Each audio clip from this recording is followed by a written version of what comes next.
Un adolescent à peine âgé de 15 ans marche seul dans une rue vide, sombre et épeurante.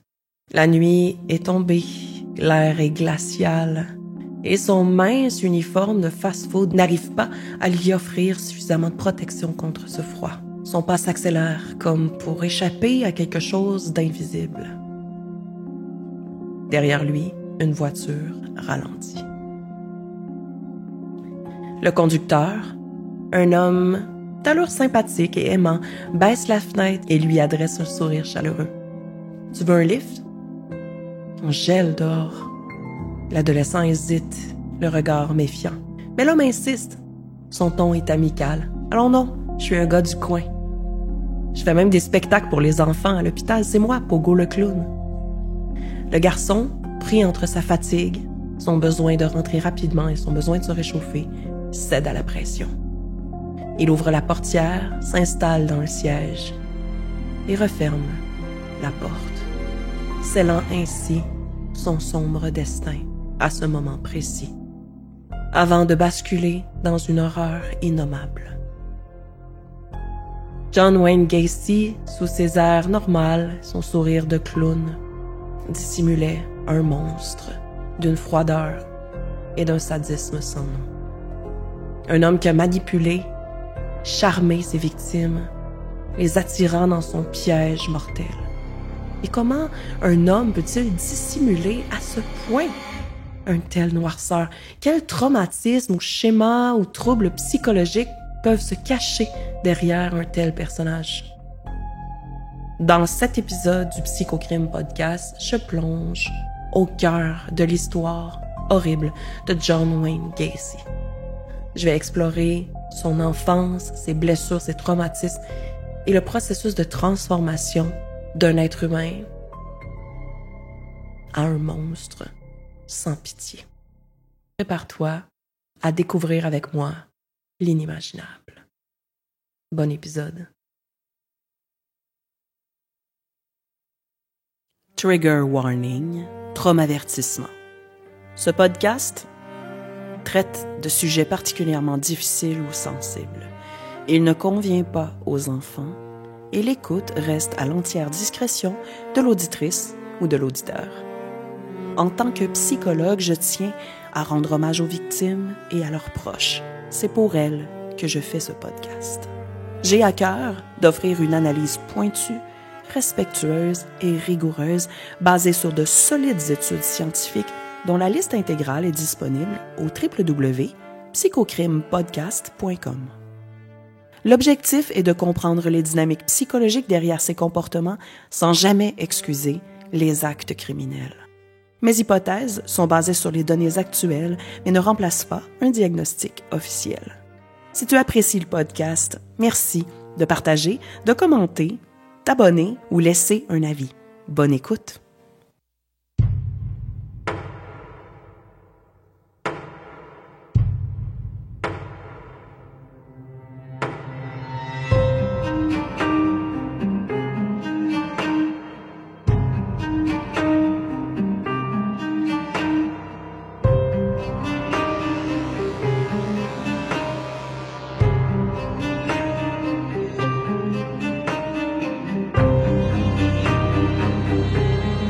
Ma passion, les casse-têtes.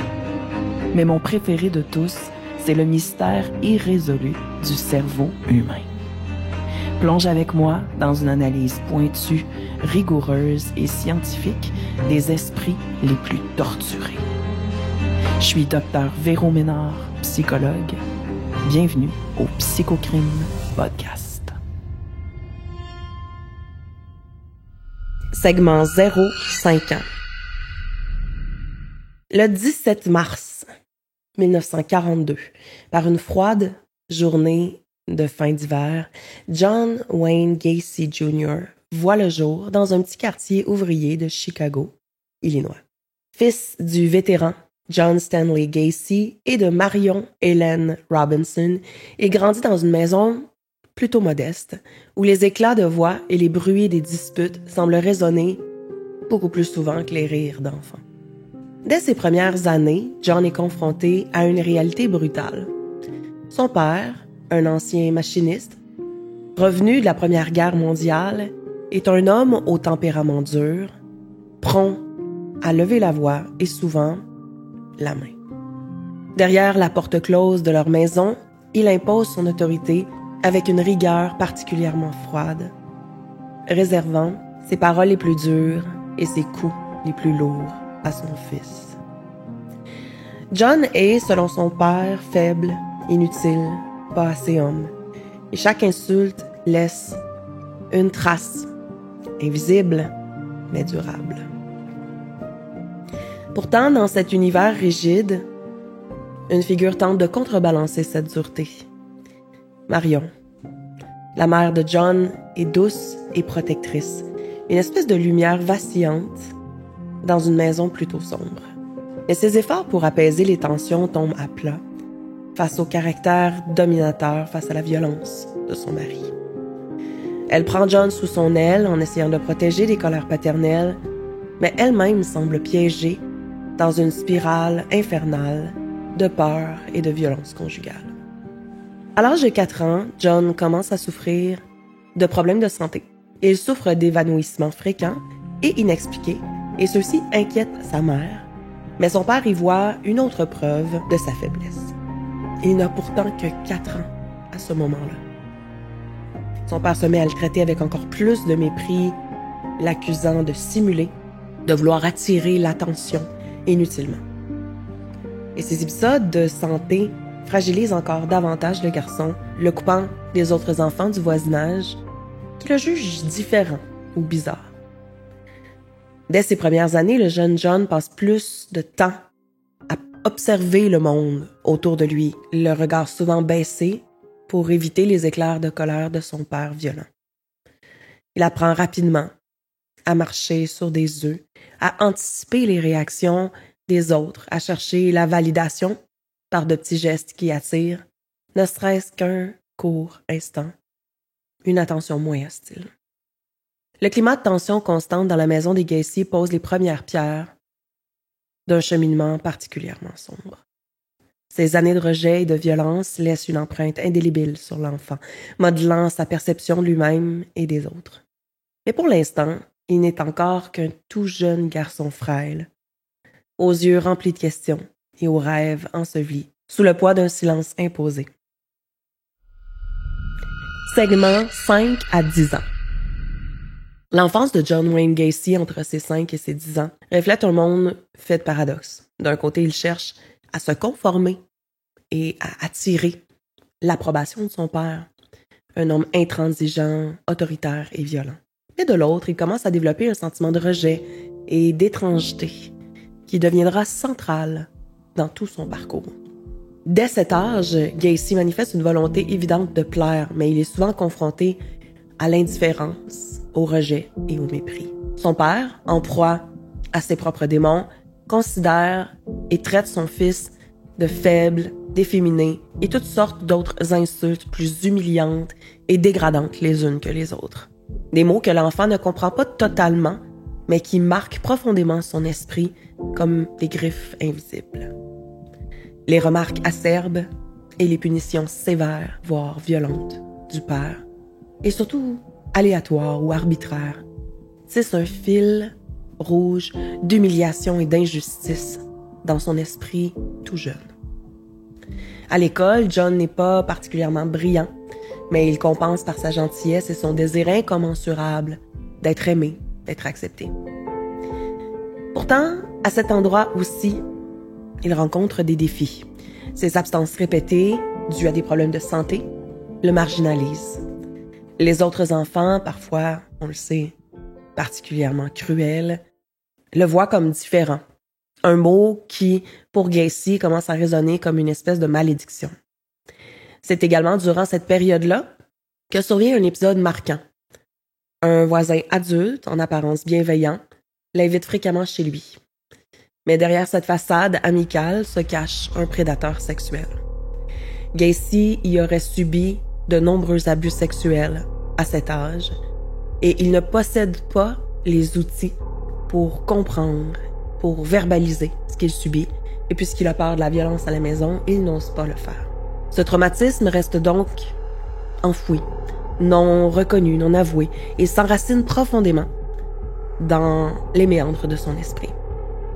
Ce voisin lui demande bien sûr de garder le secret, un concept qui deviendra ça aussi central dans la vie de Gacy, autant dans sa relation avec lui-même qu'avec les autres. Entre les attentes écrasantes et inatteignables de son père et ses premières blessures psychologiques, ses traumatismes, l'enfant se réfugie dans des activités solitaires cherchant des moyens d'exister, dans un monde où il se sent de plus en plus invisible. La dissonance entre ce qu'il ressent intérieurement et ce qu'il montre extérieurement devient palpable, annonçant des fractures psychologiques particulièrement profondes qui se creuseront de plus en plus avec le temps. Segment 10-15 ans. À l'adolescence, John Wayne Gacy cherche désespérément à trouver sa place dans un univers qui semble toujours et encore le rejeter. Les années entre l'âge de 10 et 15 ans marquent une période de tension accrue. À la maison, comme à l'école, où ses tentatives de se conformer aux attentes sociales et familiales se heurtent à une réalité impitoyable. Gacy reste sous l'emprise de son père, dont les critiques et les violences verbales se font de plus en plus fréquentes. Son père lui reproche son manque d'aptitude physique, le compare sans cesse à d'autres garçons qu'il juge plus hommes, plus forts. Gacy, qui est de nature plutôt sensible, absorbe ces reproches comme autant de preuves de son inadéquation. Malgré tout, il persiste à chercher, plus que tout, l'approbation paternelle, participant à des activités qu'il espère valoriser, mais qui ne feront qu'exacerber le mépris de son père. L'école, autrefois un refuge imparfait, devient alors un lieu de marginalisation, d'une plus grande marginalisation encore. Gacy n'excelle ni dans les sports, ni dans les activités académiques, et il est souvent la cible d'humiliation et de moquerie de la part de ses pairs. Sa santé, toujours marquée par des épisodes de perte de conscience complètement inexpliqués, aggrave son isolement. Ces évanouissements que personne ne parvient à diagnostiquer clairement alimentent donc des rumeurs à son sujet, renforçant son sentiment de différence et de rejet. Malgré tout, Gacy commence à montrer des traits qui deviendront caractéristiques à l'âge adulte. Un charme manipulatif et une capacité à se montrer serviable pour se faire accepter. Il devient le bon petit garçon, le gentil garçon, tout prêt à aider, et il porte un masque pour cacher ses insécurités et ses souffrances. Mais derrière ce sourire, une colère sourde grandit sans cesse, alimentée par le sentiment d'être littéralement pris au piège, dans un rôle qu'il ne veut pas ou qu'il ne comprend pas pleinement. C'est aussi durant cette période que Gacy commence à ressentir une grandissante confusion quant à son identité, à son orientation sexuelle. Des désirs qu'il ne peut nommer ou comprendre émergent, ajoutant une couche supplémentaire de tension à son existence déjà fort compliquée. Dans une famille où la honte et le silence sont omniprésents, il apprend rapidement à réprimer ses fantasmes, ses pensées, et à cacher tout ça dans les coins les plus sombres de son esprit. À 15 ans donc, Gacy est un jeune adolescent en plein conflit, tiraillé entre son besoin d'appartenance, sa peur d'être découvert, d'être rejeté, d'être humilié. Ce sont des années où, bien qu'aucun signe extérieur ne l'indique, des fissures profondes commencent à apparaître dans sa psyché, annonçant les fractures irréparables à l'âge adulte. Segment 15-25 ans. À 15 ans, John Wayne Gacy rêve de fuir, quitter la maison familiale, échapper au regard lourd des jugements de son père et trouver enfin une vie où il pourrait être lui-même, libéré des attentes étouffantes de son entourage. Mais la réalité s'avère bien différente. L'adolescence tardive est marquée par des choix et des expériences qui révèlent davantage son caractère complexe et ses luttes, ses conflits intérieurs. Le départ de Gacy du foyer familial est finalement précipité par des conflits qui deviennent de plus en plus tendus et violent avec son père. Et fatigué de ce climat oppressant, il abandonne ses études secondaires sans obtenir de diplôme et quitte Chicago pour Las Vegas. Là-bas, il espère commencer une nouvelle vie, loin de l'ombre pesante de sa famille. Mais la réalité de Las Vegas n'est pas celle qu'il avait imaginée. Sans diplôme, sans expérience professionnelle, il trouve un emploi particulièrement précaire dans une morgue locale où il y travaille de nuit, isolé, encore une fois, des autres. C'est durant cette période que Gacy commence à explorer ses désirs intérieurs, mais d'une manière troublante et profondément inadéquate. Il avouera plus tard avoir passé plusieurs nuits, seul, avec les corps des victimes. Une expérience qu'il décrira comme à la fois fascinante et épeurante. Ces moments à la morgue marquent donc le début d'une relation de plus en plus déviante avec la mort, bien qu'à ce stade, ses pulsions restent encore contenues ou floues. Après quelques mois à Las Vegas, Gacy retourne à Chicago, ruiné et découragé. Il décide de prendre sa vie en main, en retournant à l'école. À 18 ans, donc, il s'inscrit dans un programme de gestion d'entreprise et se découvre un certain talent pour les relations sociales et la négociation. Il commence à s'impliquer dans des organisations civiques et communautaires, se forgeant une espèce d'image de jeune homme impliqué, ambitieux et parfait. Durant cette période, Gacy développe des compétences qui deviendront particulièrement utiles à sa vie d'adulte. Son charisme apparent et sa capacité de manipuler. Il excelle dans l'art de séduire et de convaincre. Une façade qui masque profondément son insécurité. Il s'efforce de construire une identité qui répond aux attentes sociales, mais sous ce masque bien ficelé, ses désirs refoulés et sa colère continuent encore et encore de prendre de l'ampleur. À 20 ans, Gacy semble avoir trouvé un certain équilibre.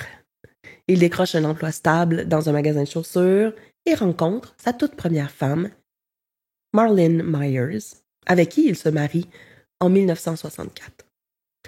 À première vue, il semble prêt à entamer une belle vie, une vie normale, devenir un mari dévoué, un membre respectable de la société.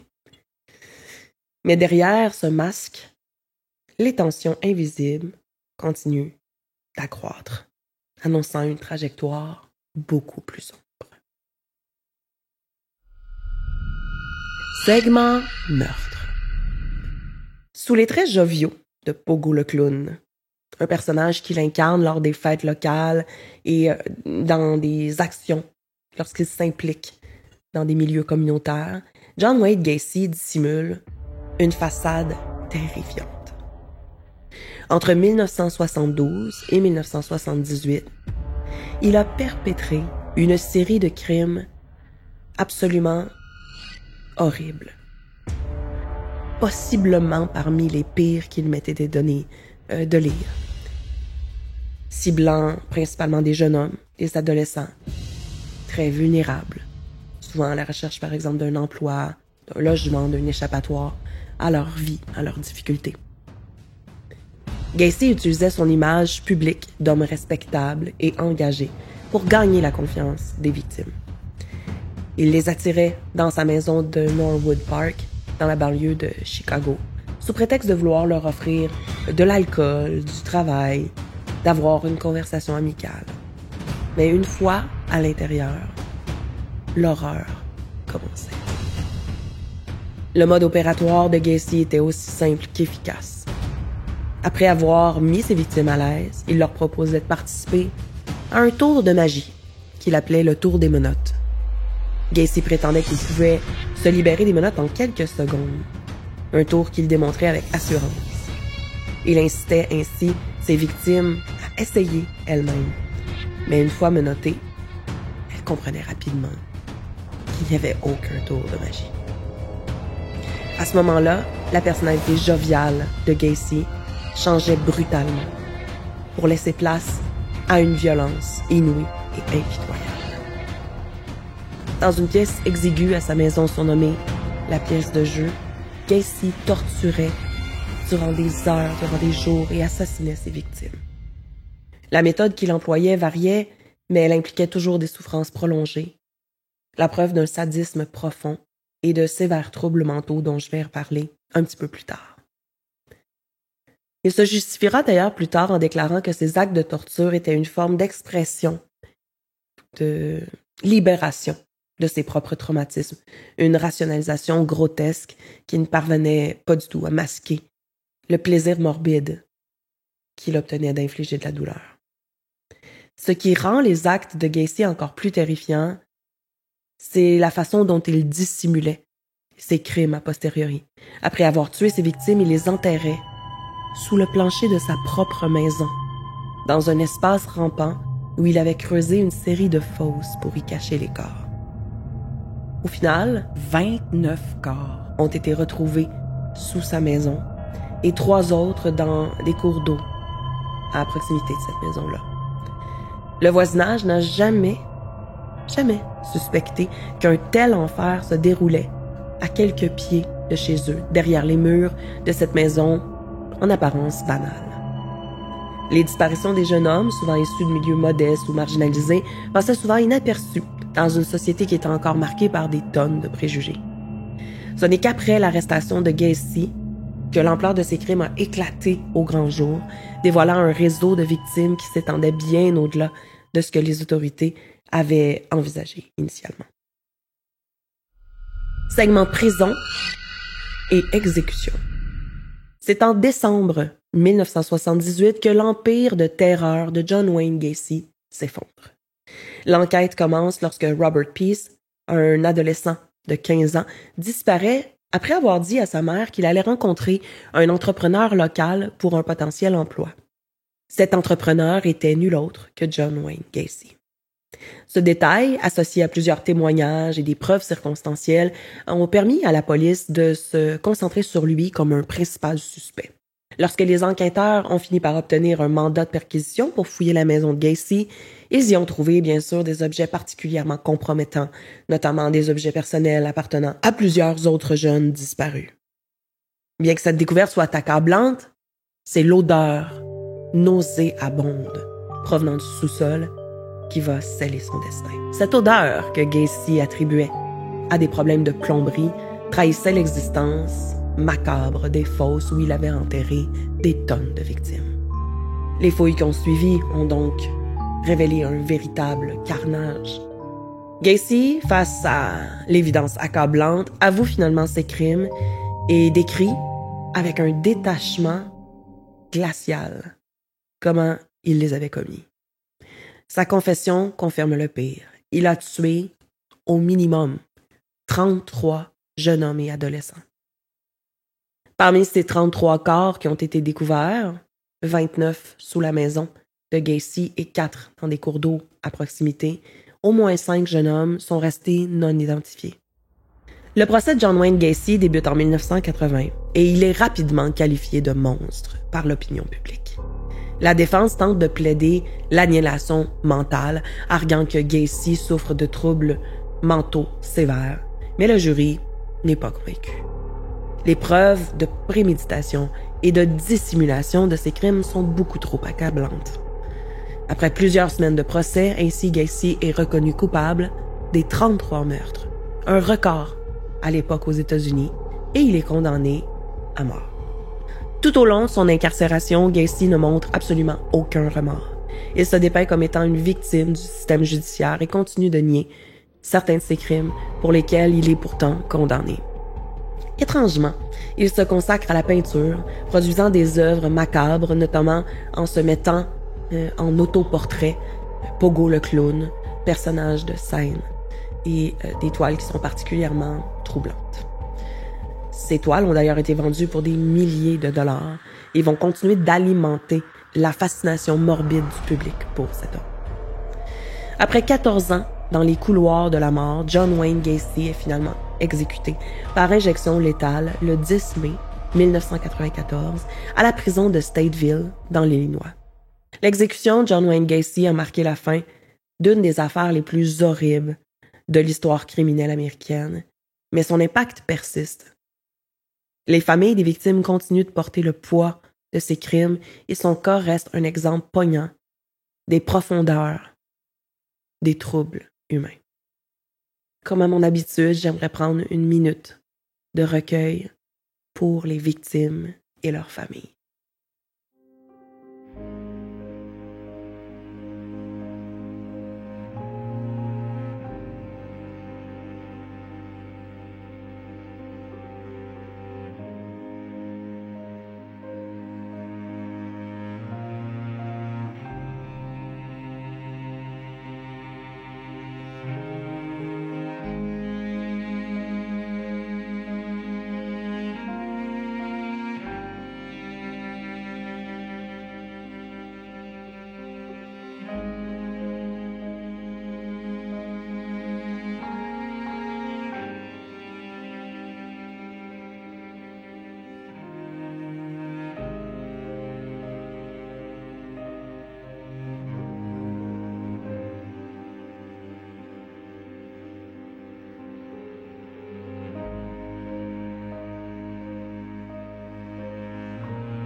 Segment traumatisme et violence.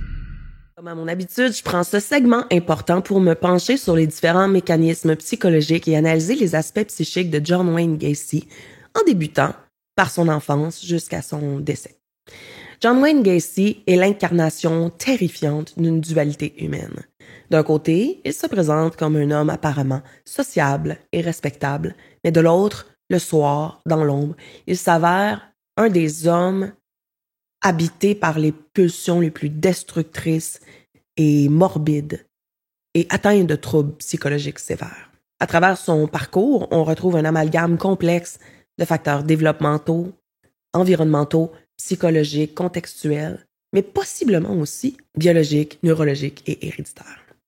Bien sûr, l'ensemble, l'amalgame de tous ces facteurs éclaire, mais toujours sans excuser, la genèse de sa violence inouïe.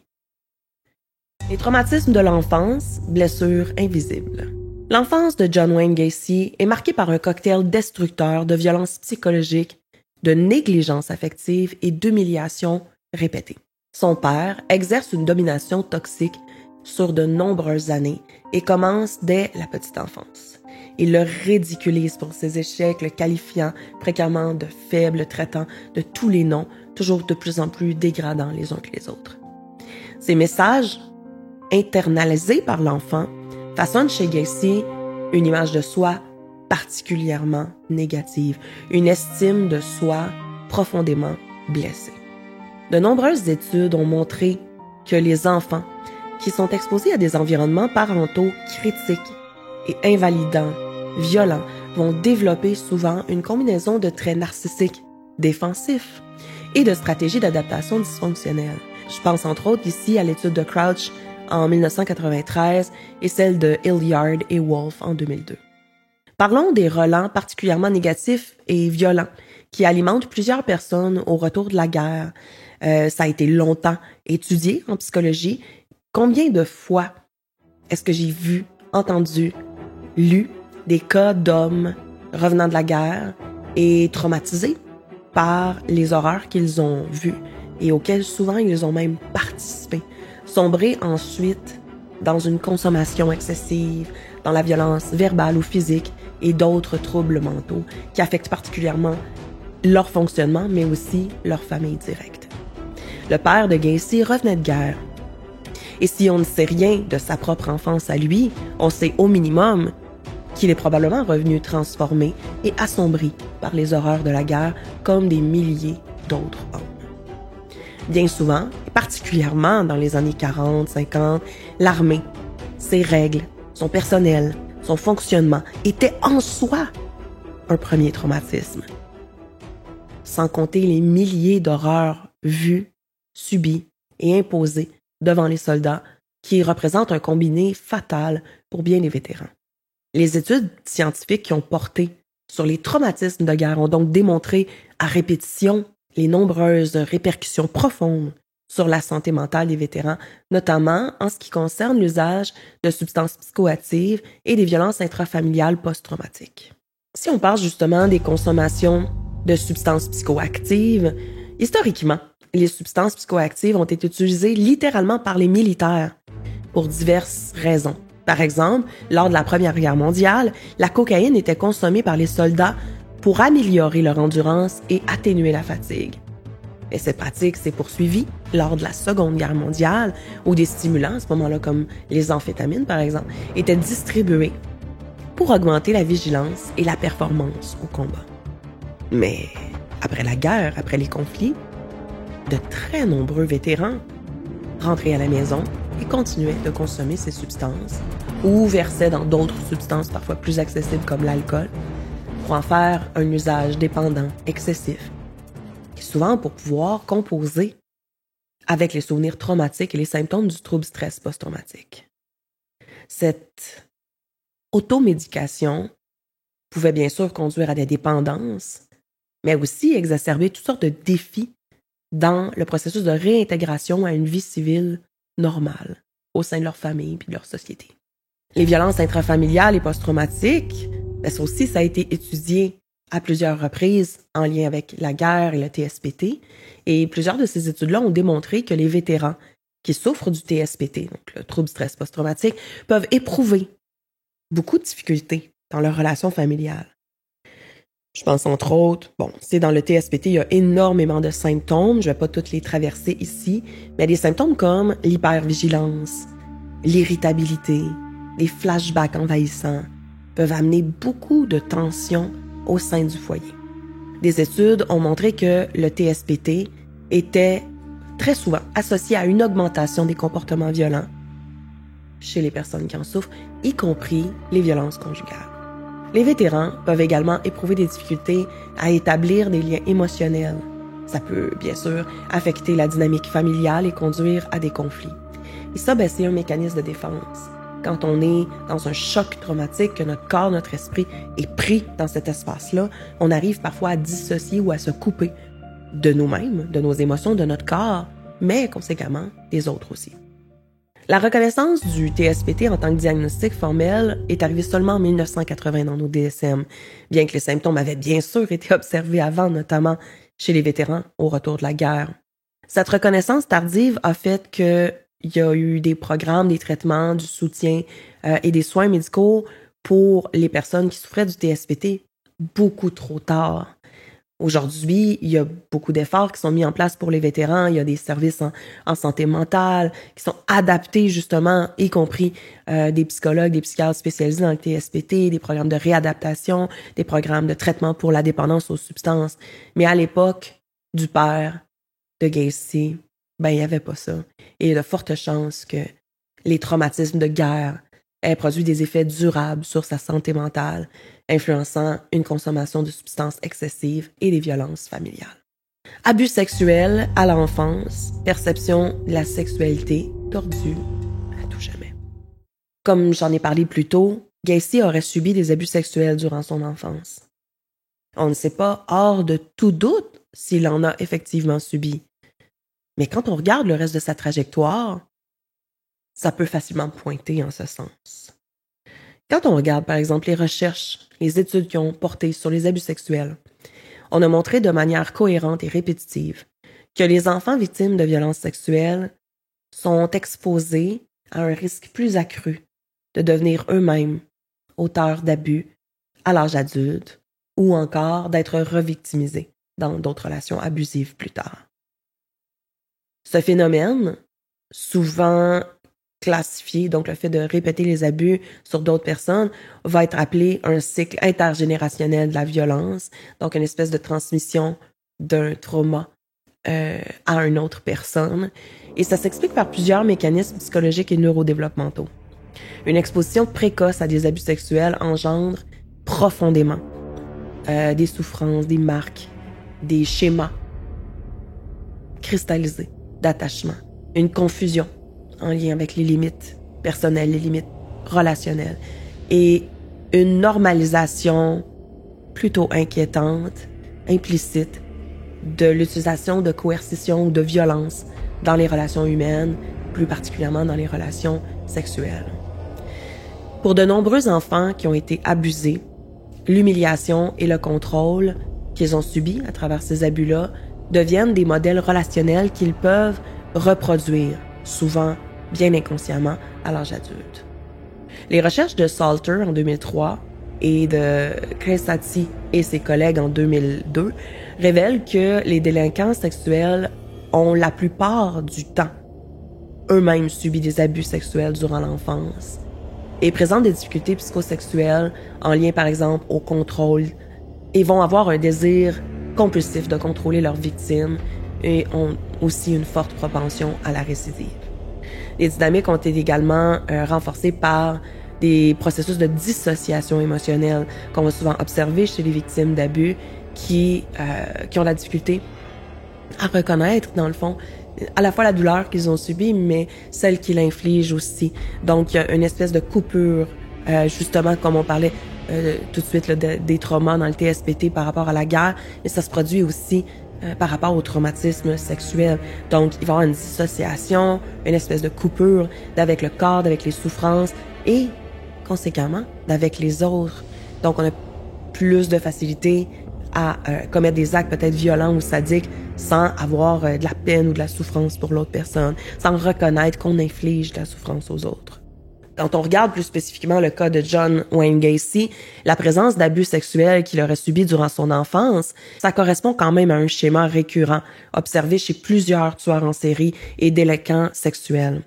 Des auteurs comme Jesperson et ses collègues en 2009 et Tarp et ses collègues en 2012 ont démontré que l'exposition précoce à des violences sexuelles et physiques affecte littéralement les zones cérébrales essentielles comme le cortex préfrontal et l'amygdale. Et ça va venir affaiblir la capacité à réguler les impulsions et les comportements de contrôle. Cette dissociation cognitive et émotionnelle pourrait aussi expliquer pourquoi Gacy se percevait comme une espèce de victime du système, malgré la gravité de ses propres actes. Par ailleurs, la symbolique du contrôle est omniprésente dans son modus operandi. Le tour de magie qu'il imposait à ses victimes, la dynamique du piège, l'impuissance qu'un enfant abusé pourrait ressentir face à son agresseur. On voit qu'il y a quelque chose qui se rejoue dans ça. En enterrant ses victimes sous sa maison, qui est un acte pas banal, il reproduisait également une dynamique de contrôle symbolique sur leur corps, semblable à la perpétuation du contrôle post-mortem qu'on observe et dont on a déjà parlé d'ailleurs dans le podcast chez de nombreux tueurs en série. C'est un besoin de contrôle total qui est souvent observé chez les agresseurs qui ont eux-mêmes été victimisés, comme une espèce de tentative inconsciente de résoudre leurs propres conflits internes et de reprendre enfin le contrôle. Gacy ne reproduisait pas seulement la violence qu'il avait possiblement subie, mais il l'institutionnalisait dans un système ritualisé de domination où chaque victime représentait une nouvelle tentative de régner sur son passé dans lequel il n'a jamais pu maîtriser quoi que ce soit. Un narcissisme compensatoire et une quête de pouvoir. Dès l'adolescence, Gacy commence à construire une façade.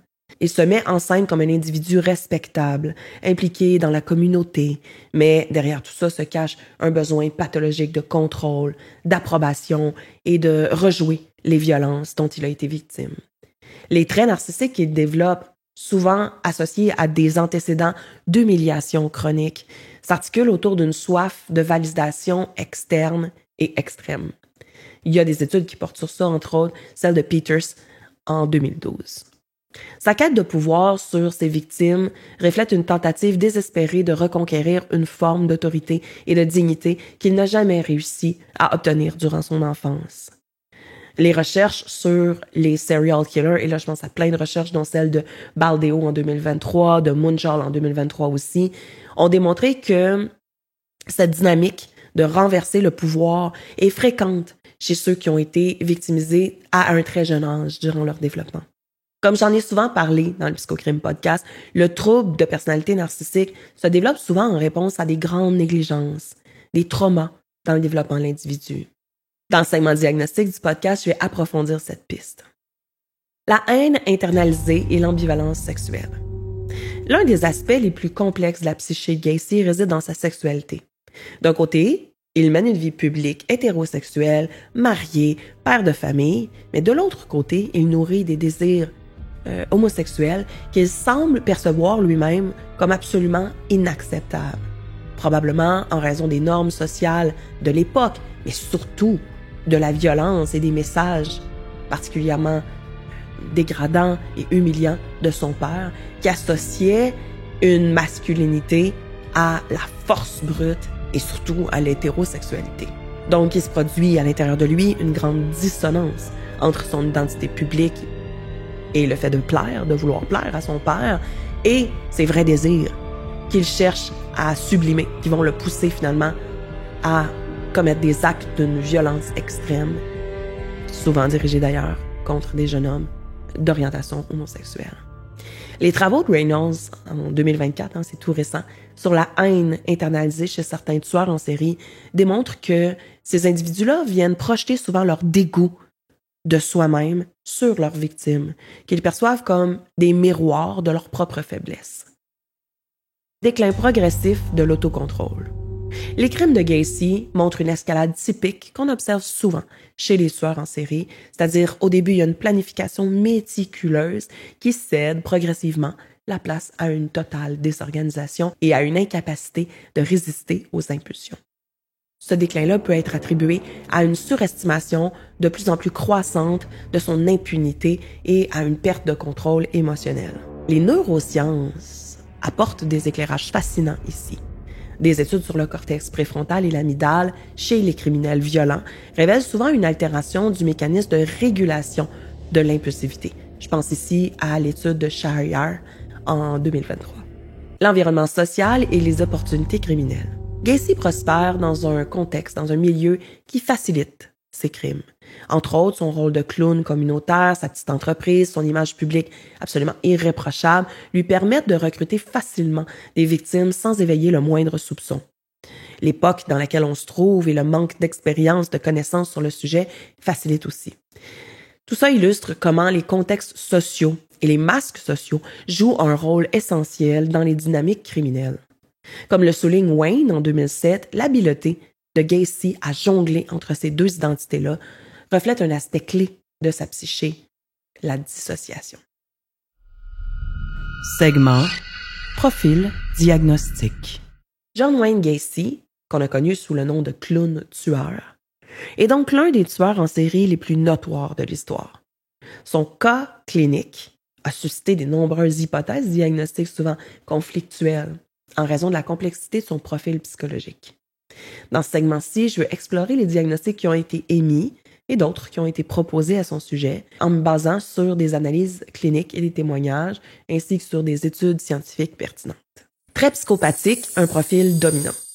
Comme je l'ai dit à plusieurs reprises, la psychopathie ne se trouve pas comme un diagnostic formel dans le DSM-5 et elle est évaluée par les psychologues et les psychiatres par l'échelle qu'on appelle la PCLR de Robert Hare qui va venir mesurer les traits psychologiques et comportementaux qu'on associe à la psychopathie. Gacy, comme de nombreux tueurs en série, bien sûr, présente plusieurs de ces traits, notamment une absence de remords ou d'empathie, malgré ses actes atroces.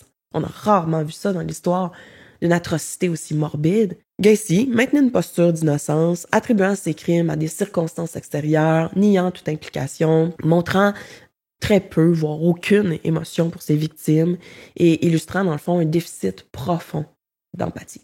Manipulation et charme superficiel. Gacy utilisait son charisme pour séduire et manipuler les autres, y compris ses victimes, les membres de sa communauté, les autorités. Son rôle, par exemple, de clown bienfaiteur dans les événements sociaux, communautaires, est un exemple frappant de sa capacité à masquer sa véritable nature. On pense aussi aux traits de l'impulsivité et des comportements antisociaux. Donc, les crimes de Gacy étaient planifiés, mais son incapacité à résister à ses pulsions violentes et ses actes répétés d'une grande violence témoigne une grande impulsivité qui est tout à fait caractéristique des profils psychopathiques. Les recherches qui portent sur la psychopathie suggèrent qu'il y aurait des anomalies structurelles dans les régions cérébrales clés comme l'amygdale et le cortex préfrontal. Je pense entre autres à l'étude de Johnson Gomez en 2023. Ces anomalies peuvent expliquer les déficits émotionnels et l'absence de régulation comportementale qu'on observe chez Gacy. Trouble de la personnalité antisociale. Le trouble de la personnalité antisociale, qu'on définit dans le DSM-5, est souvent diagnostiqué chez les criminels chroniques qui présentent un grand mépris persistant pour le droit des autres. On pense entre autres aux critères du trouble comme des violations constantes des normes sociales. Un Gacy, c'est un récidiviste avec, entre autres, il y avait eu une première condamnation pour viol à l'âge de 26 ans. Mais les comportements délinquants se sont poursuivis de plus en plus, malgré les sanctions légales, jusqu'à commettre des crimes d'une horreur sans nom. On pense aussi à l'absence de remords. Gacy n'a montré aucun signe de culpabilité pour ses actes et se positionnait même en victime du système judiciaire. On pense aussi à la manipulation des autres. Donc, en tant qu'entrepreneur respecté, il utilisait son statut social, ses habiletés, son charisme pour asseoir son contrôle sur ses employés et réussir à les piéger et commettre ces crimes atroces sur eux. Selon plusieurs experts, le TPA, c'est le diagnostic, bien sûr, le plus cohérent dans le cas de Gacy.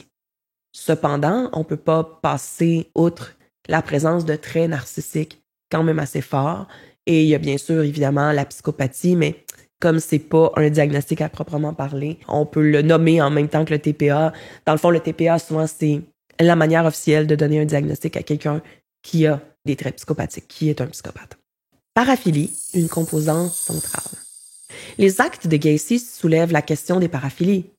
Bien que, encore une fois, ce diagnostic-là n'a pas été officiellement émis, on pense au sadisme sexuel qui était immense chez Gacy. Donc, obtenir un plaisir lié à la dominance et à la souffrance de ses victimes qui étaient souvent abusées, agressées, violées avant d'être tuées. On pense aussi à la nécrophilie. Donc, il n'y a pas de preuves concrètes, ça n'a pas été documenté dans son cas. Il reste que la manipulation des corps après leur mort pourrait avoir reflété un besoin de contrôle prolongé qui est très commun chez les meurtriers qui présentent ce type de paraphilie-là. Comme dans le cas de Kemper, dans le fond, on peut pas affirmer hors de tout doute que c'est l'existence de paraphilie, mais le cas révèle quand même des schémas d'une grande déviance sexuelle. Impact des traumatismes et des carences parentales. Comme toujours, ça n'excuse rien. Il faut pas oublier que le développement de la psychopathie, aussi grave que lorsqu'un individu en vient à commettre des agressions sexuelles ou des meurtres à répétition, il y a toujours plusieurs facteurs combinés. Parmi ceux-ci, oui, il y a les traumatismes, il y a des négligences affectives, ça va peser un lourd poids dans la balance. Quand on pense à Gacy, il a grandi dans un environnement familial marqué par beaucoup d'instabilité, de consommation d'alcool et surtout de violence, d'humiliation, d'agression physique qui ont pu favoriser le développement d'une colère, d'une rage refoulée, projetée plus tard sur ses victimes. On rajoute à ça en plus le fait d'avoir été humilié et rejeté dans les autres milieux, par exemple à l'école par ses pairs. Recherche de validation, un besoin désespéré. Donc effectivement, il avait un besoin désespéré d'être accepté, notamment par les autres, par les figures masculines. Et ça peut avoir contribué à la dualité, à la dissonance qu'il y avait dans son identité. Donc le fait d'adopter une façade socialement acceptable, mais de cacher à l'intérieur de toutes ses forces une rage incontenable. Ces facteurs-là, combinés au schéma d'attachement insécure, vont renforcer l'idée d'un développement psychologique qui a gravement été perturbé et qui a certainement contribué au développement de sa psychopathie et de, plus tard, ses meurtres et ses actes horribles. Quand on pense au diagnostic différentiel, c'est un processus qu'on fait quand on pose un diagnostic en santé mentale, on doit parler des traits narcissiques. Par exemple, on a parlé dans d'autres épisodes que le TPN, le trouble de personnalité narcissique, va se définir par un modèle persistant, dans le fond, de comportement grandiose, un besoin excessif d'être admiré, un manque d'empathie pour les autres. Et ça va se manifester dans différents contextes. Donc, bien sûr, encore là, il n'a pas été diagnostiqué du trouble, mais il y a quand même beaucoup de ces comportements et de ses attitudes qui suggèrent une présence assez forte de traits narcissiques ou même peut-être du trouble. On pense à toutes sortes d'aspects, par exemple la grandiosité, le sentiment de supériorité, d'avoir un sens exagéré de sa propre importance, dans la manière qu'il avait d'être particulièrement visible, dans son engagement communautaire. Le fait aussi, tu sais, il faut être culotté pour mettre les cadavres de ses victimes dans sa propre maison, convaincu qu'il sera jamais pris, donc qui est au-dessus de ça, qui est au-dessus de l'autorité, qu'il y a personne qui arrivera jamais à le prendre. On pense aussi à l'alter ego, Pogo le clown, qu'il utilise pour divertir les enfants. On voit qu'il y a comme une espèce de désir de se positionner comme un pilier respecté de la société. Et pourtant, il y avait en dessous de ça un besoin pathologique de domination et de validation. Et ce rôle-là du clown devenait le clown des films d'horreur qu'on peut imaginer qui piégeait et torturait ses victimes. Il avait aussi un besoin excessif d'être admiré. Il était obsédé par la perception que les autres avaient de lui. Il manipulait activement son entourage pour maintenir une apparence d'homme prospère, respectable, allant jusqu'à exploiter des personnes pour renforcer son sentiment de contrôle. Et on va le retrouver aussi ensuite le soir en arrière-scène dans ses meurtres, dans ses crimes. Il avait un manque d'empathie pour être capable d'imposer de la torture aux gens comme ça, et son incapacité à éprouver quelconque remords tout le long qu'il a été incarcéré, ça montre une indifférence glaçante envers les besoins et les souffrances de ses victimes. Et ça, c'est un élément qui est typiquement qu'on appelle du narcissisme malveillant, ou en anglais malignant narcissism. Il y a une absence d'empathie, mais qui va alimenter en plus un comportement qui est particulièrement sadique, destructeur, exploitant. Un des traits distinctifs de Gacy, c'était sa capacité à manipuler, à exploiter les autres pour ses propres avantages. Par exemple, le tour de magie qu'il faisait avec les menottes, qui était présenté comme un jeu inoffensif, illustre parfaitement sa stratégie de dissimulation, mais son désir aussi de dominer, de gagner sur l'autre. Ce type de manipulation, où il feint la bienveillance, qui va se transformer en une interaction d'une violence inouïe, reflète ce type de dynamique d'exploitation narcissique. En plus, Gacy était motivé par un besoin insatiable de contrôle, non seulement sur ses victimes, mais aussi sur la manière dont il était perçu dans la société. Sa maison, où il enterrait les corps des victimes sous le plancher, c'est une métaphore glaçante de cette obsession de contrôle-là. Il maintenait littéralement les victimes à ses pieds, même après leur mort. Quand on pense aux racines du narcissisme de Gacy, on voit qu'il y a des traits qui trouvent probablement leur origine dans son enfance tumultueuse. Il a grandi sous la domination d'un père particulièrement violent et dégradant, qui l'humiliait publiquement, constamment, et qu'il considérait comme un raté. Cette dynamique parentale, marquée par des critiques constantes et une absence de validation affective ou identitaire, est devenue le terreau fertile pour le développement d'un trouble ou d'une identité narcissique. En cherchant à compenser un profond sentiment de dévalorisation, Gacy semble avoir construit une image grandiose et déterminée, masquée sous une fragilité sous-jacente. Cette dualité est caractéristique des individus qui souffrent du TPN. Sous l'apparente confiance en soi, l'amour ultime de soi-même se cache en fait une insécurité écrasante, alimentée par une peur d'être rejeté et d'échouer. Le narcissisme de Gacy, bien qu'étroitement lié à sa psychopathie, est une composante essentielle de sa dynamique criminelle. En exploitant son charme et sa position sociale, il a non seulement réussi à manipuler son entourage, mais il a également masqué ses pulsions violentes derrière une façade de respectabilité. Ce besoin de reconnaissance et de domination constant, combiné à une absence totale d'empathie, fait de lui un exemple tellement tragique et glaçant de narcissisme malveillant dans un contexte criminel. L'analyse clinique de John Wayne Gacy met en lumière un profil psychologique complexe où la psychopathie, le TPA, les traumatismes infantiles, le narcissisme convergent pour donner lieu à un individu profondément troublé et déviant.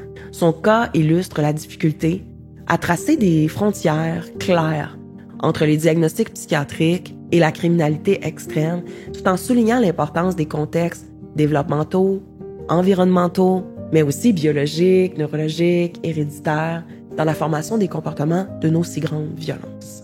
Cette compréhension-là nous permet d'enrichir les discussions aussi sur les facteurs bio-psychosociaux impliqués dans les comportements antisociaux graves.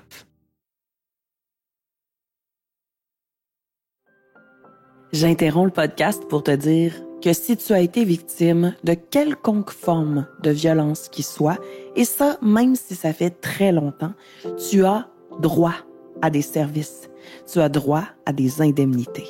Au Québec, des organismes comme la CAVAC et l'IVAC sont là pour t'aider gratuitement avec toutes sortes de soins, de services et d'indemnités. J'ai créé d'ailleurs un programme complet de thérapie en ligne pour les victimes d'actes criminels entièrement payé par IVAC. Savais-tu que tu n'as même pas besoin de dénoncer ton ou tes agresseurs pour en bénéficier? Viens m'en parler, je peux t'aider.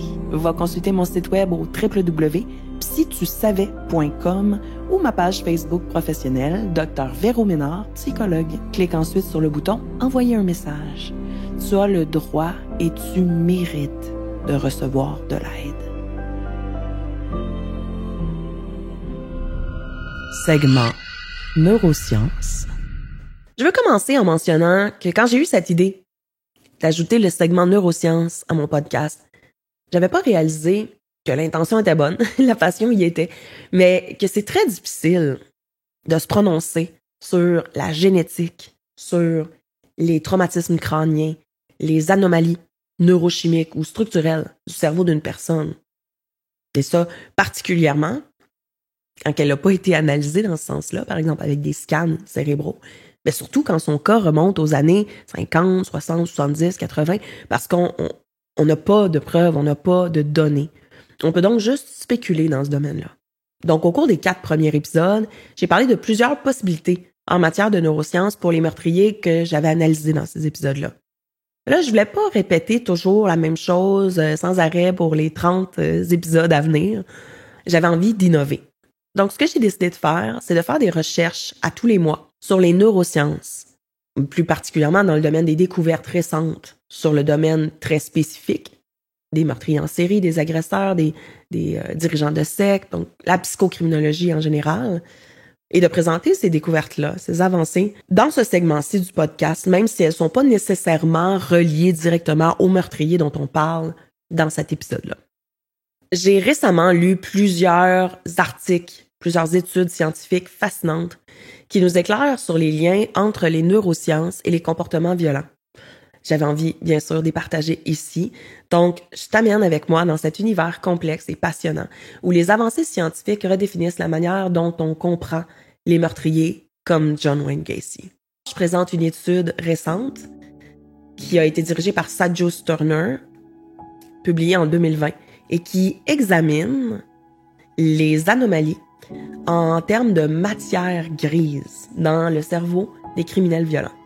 Ces anomalies, qui ont souvent été détectées plus au niveau des régions temporales et frontales, affectent les fonctions critiques comme la régulation des émotions, la prise de décision et l'empathie. Les chercheurs ont découvert que des déficiences dans ces zones cérébrales peuvent littéralement réduire la capacité de la personne à ressentir de la culpabilité, de l'empathie ou à penser, à anticiper les conséquences de ses actes. En d'autres termes, quand ces zones-là sont altérées, ça devient plus facile de justifier à soi-même l'injustifiable. Mais c'est pas tout. Dans une revue de Johnson Gomez qui a été publiée en 2023, on pose une question essentielle. Qu'est-ce qu'on fait de ces informations liées aux neurosciences dans le cadre judiciaire? Donc, les tribunaux ont commencé à intégrer les preuves en neurosciences, en particulier pour comprendre si une personne était pleinement consciente ou capable de contrôler ses impulsions au moment de commettre un crime. Et ça, ça peut transformer, littéralement, la manière dont la responsabilité criminelle est évaluée. Imagine, un jour, un avocat pourrait utiliser un IRM cérébral pour argumenter qu'un meurtrier avait des déficits neurologiques majeurs qui ont limité son libre arbitre. Fascinant. Ou troublant. Les deux. Et si on regarde du côté des gènes, l'étude de Dr Léon en 2024 explore comment certaines prédispositions génétiques pourraient influencer la violence. Un gène en particulier, le fameux gène guerrier ou MAOA, est souvent mentionné dans ces discussions-là. Ce gène-là régule, au niveau des neurotransmetteurs, comme la sérotonine et la dopamine, qui sont 2 hormones du bonheur. Et elles vont jouer un rôle crucial, ces neurohormones, dans la gestion des émotions et dans la gestion des comportements impulsifs. Ce qui est intriguant, c'est que ce gène-là, il agit pas tout seul. Le fait de l'avoir, c'est pas assez pour produire quelque chose. Il va interagir avec l'environnement. Par exemple, quand il y a des expériences d'abandon ou de traumatisme, de maltraitance à l'enfance, il va être décuplé, il va être activé. Mais à quel point peut-on blâmer la génétique pour des actes aussi horribles? Parlons maintenant des facteurs environnementaux et développementaux. L'article de Sandhu, publié en 2021, établit un lien direct entre traumatisme précoce et anomalies neurodéveloppementales. Les individus, comme Gacy, qui ont connu des épisodes de grande maltraitance et d'humiliation dès un très jeune âge. On va venir démontrer dans cette étude-là que ces expériences-là vont modifier littéralement la manière dont le cerveau va se développer. C'est comme si ces traumatismes-là avaient laissé des cicatrices invisibles mais profondes sur les circuits neuronaux, rendant la régulation des impulsions et le développement de l'empathie plus difficile. Un autre point fascinant nous vient de Dou en 2020. Il examine comment les preuves neuroscientifiques sont perçues par les juges et les jurys. Alors que certaines études montrent que l'intégration des neurosciences dans les plaidoyers pourrait atténuer la sévérité des plaintes, d'autres révèlent littéralement que ça peut renforcer l'idée que ces personnes-là, ces individus criminels, sont absolument irrécupérables. Donc, ça soulève un dilemme éthique majeur. Si quelqu'un est biologiquement programmé pour agir violemment, comment équilibrer la justice et la compassion? Enfin, revenons à un point qui est souvent discuté, les traumatismes crâniens. Il semblerait que Gacy ait subi des blessures à la tête lorsqu'il était enfant, ce qui aurait pu contribuer à des comportements impulsifs et une diminution de la régulation émotionnelle. C'est ce qui aurait été beaucoup plus tard diagnostiqué du pourquoi il perdait connaissance et il avait des vomissements. L'étude de Saladino, en 2021, montre que des lésions cérébrales, même mineures, peuvent avoir des conséquences durables sur le comportement. Chez les enfants, ça peut altérer la capacité d'apprentissage social, rendant probable l'adoption de comportements antisociaux. En somme, les neurosciences nous offrent des clés pour mieux comprendre les mécanismes derrière des actes aussi terribles. Elles nous proposent que oui, les expériences de vie, environnementales, traumatismes, etc.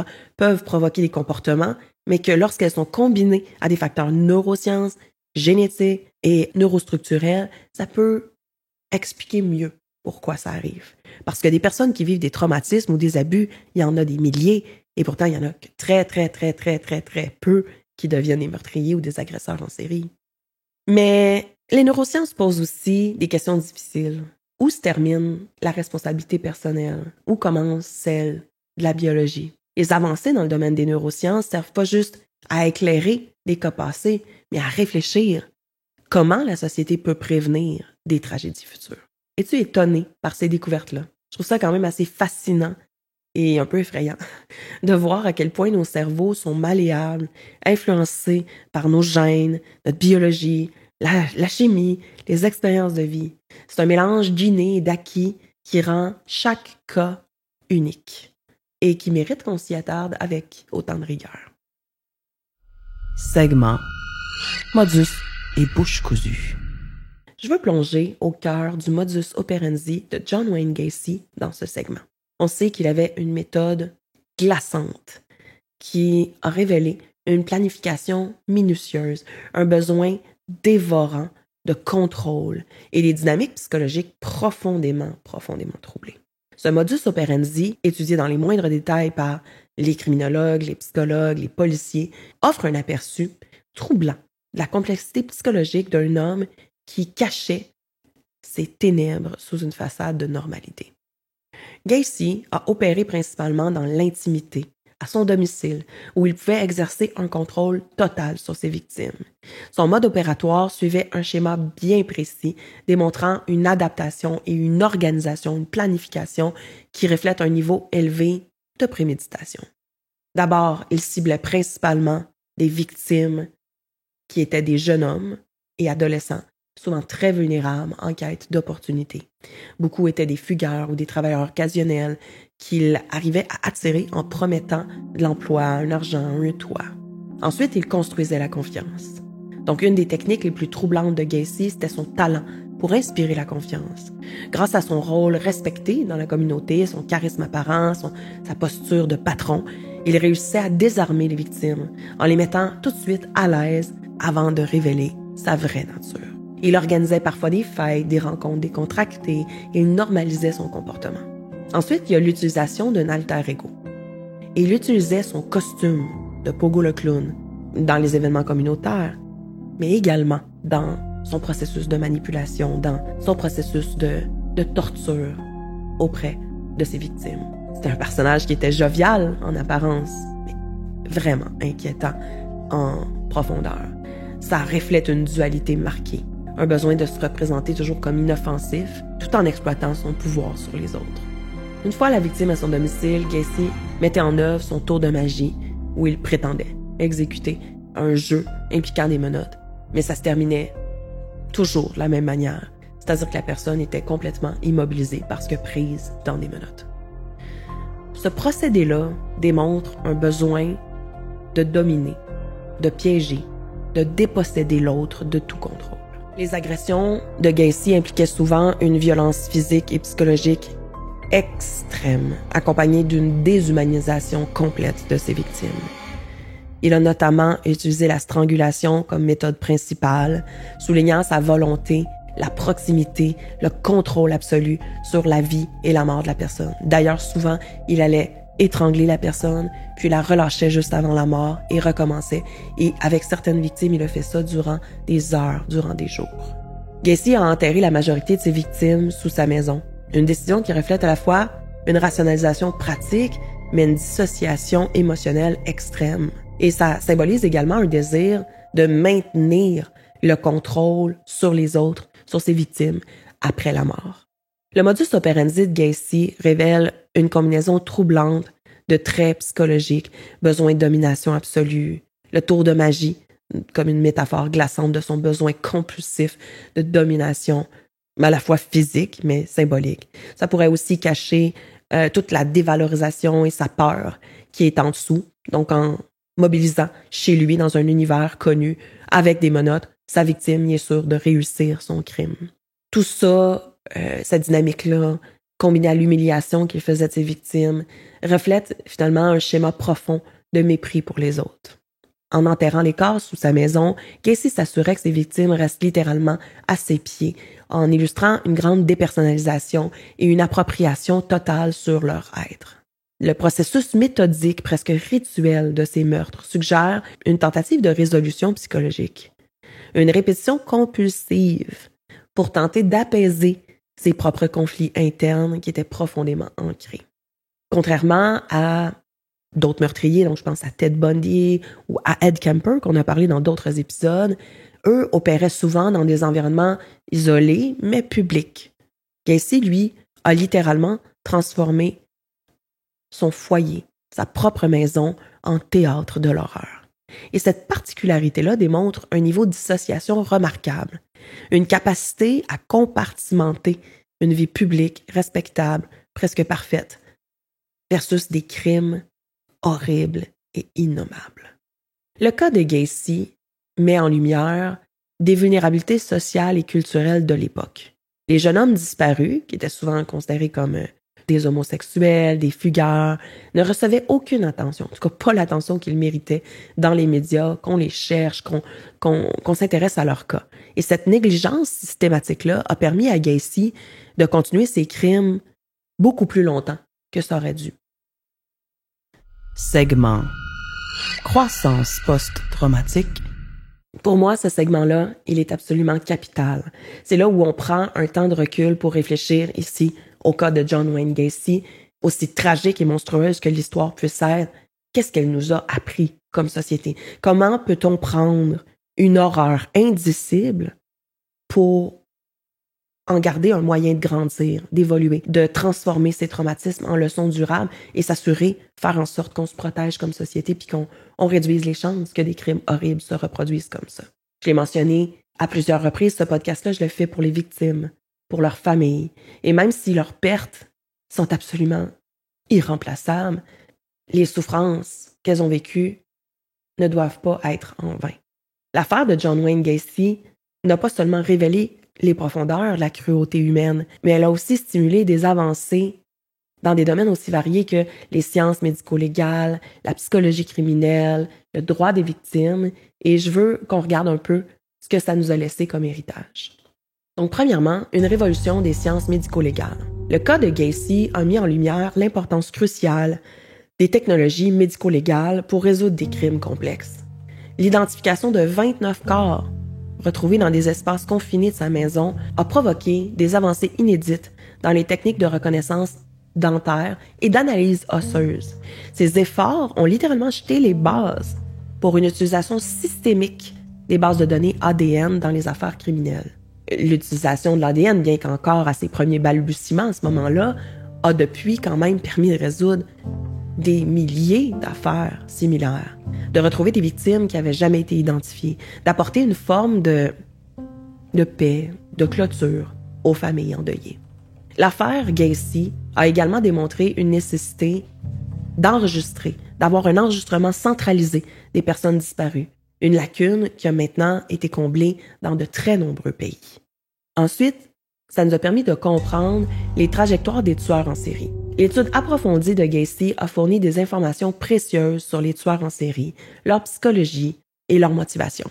Les chercheurs ont exploré comment les traumatismes infantiles, combinés à des traits psychopathiques, peuvent converger pour produire des comportements aussi extrêmes, aussi inexplicables que ceux des meurtriers et des agresseurs en série. Des études récentes ont montré que des blessures précoces, comme celles subies par Gacy durant son enfance, affectent les structures cérébrales comme le cortex préfrontal, qui est responsable du contrôle des impulsions et de la régulation des décisions, ainsi que l'amygdale, qui est impliquée dans la réponse émotionnelle. Ces découvertes continuent de guider les efforts pour identifier des signes d'alerte, des red flags, chez les jeunes, chez les enfants à risque, et ainsi mieux intervenir avant qu'ils ne deviennent une menace pour notre société. Le renforcement des droits des victimes et de leurs familles.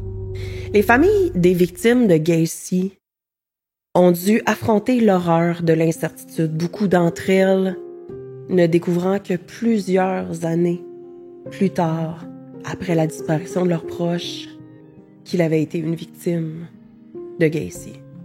Ce cas-là a sensibilisé les autorités, la société, à l'importance de communiquer efficacement avec les familles, avec les proches, pour offrir du soutien psychologique adapté, mais aussi pour mieux faire les enquêtes, mieux informer les familles, que c'est un droit pour les proches, que les proches aussi sont les victimes de ces personnes-là.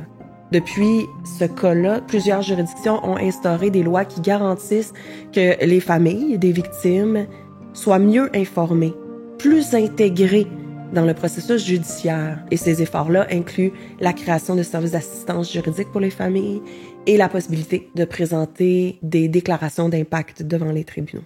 L'éducation préventive, protéger nos jeunes.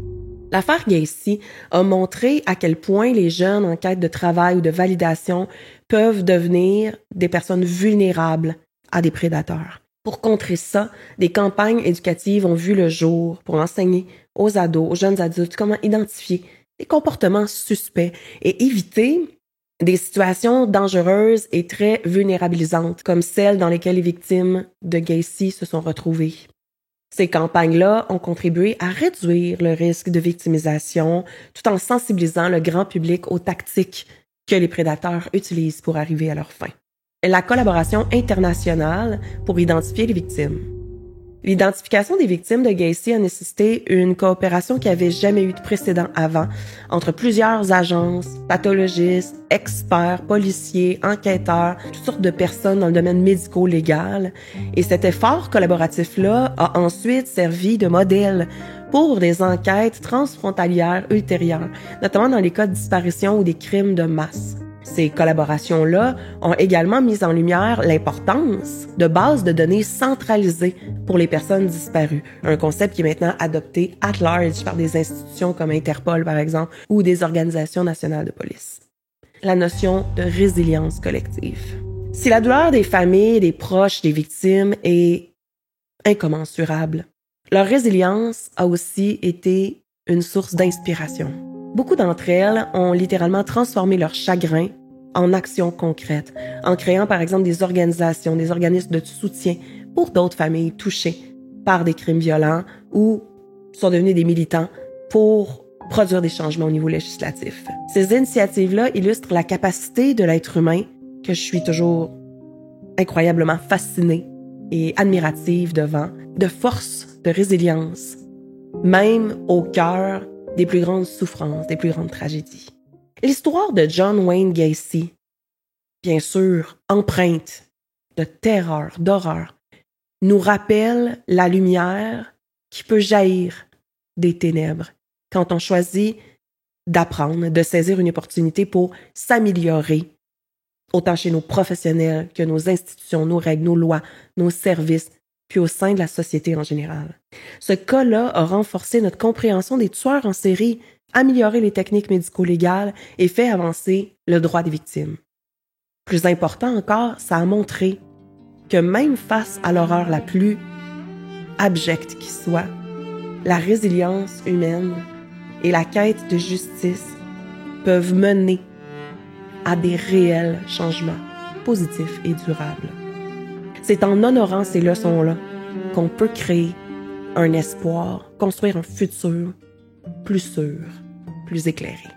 Voilà, c'est ici que se termine mon exploration de l'univers sombre et particulièrement troublant de John Wayne Gacy, un homme qui, sous ses airs affables et son rôle de pilier communautaire, a commis des actes d'une horreur inimaginable. Mais comme toujours dans ce podcast, au-delà des détails terrifiants, je cherche à comprendre, à apprendre, à grandir et à communiquer ça avec les autres. Les histoires comme celle de Gacy sont pas seulement des récits macabres, elles sont aussi des miroirs qui reflètent les lacunes de nos systèmes, les complexités de la psyché humaine et surtout les façons dont nous, en tant que société, en tant qu'être humain, pouvons évoluer face à l'injustice et à la souffrance.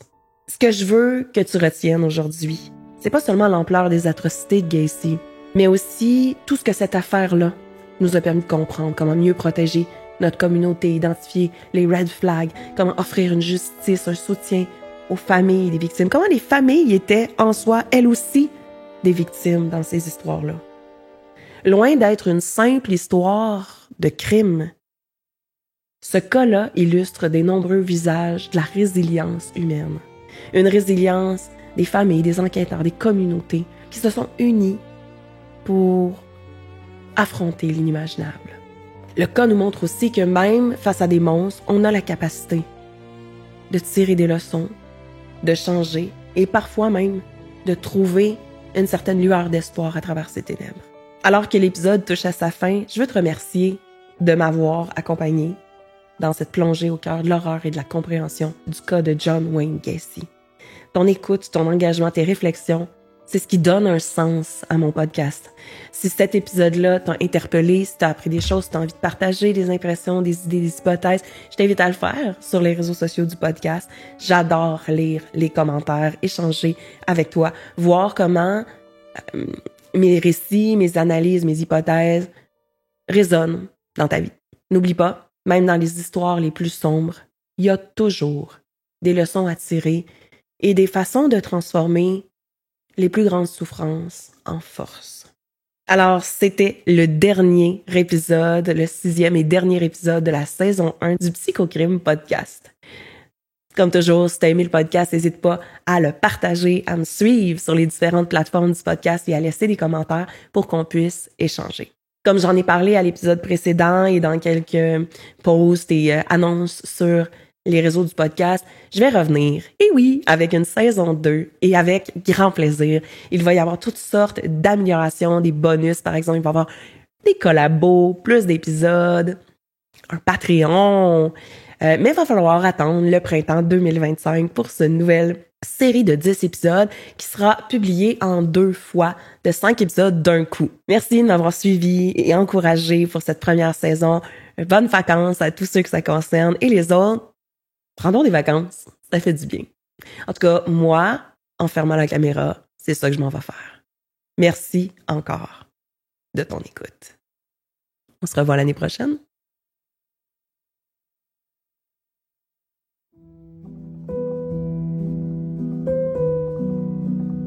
le Psychocrime Podcast. Thème musical et mixage sonore par Jean-Michel Soudre. Logo et graphisme par Jessica Boissonneau.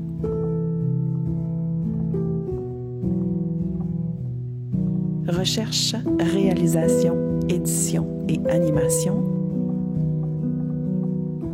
par Dr Véro Ménard, psychologue. Un podcast présenté par Psy Tu savais, Incorporé.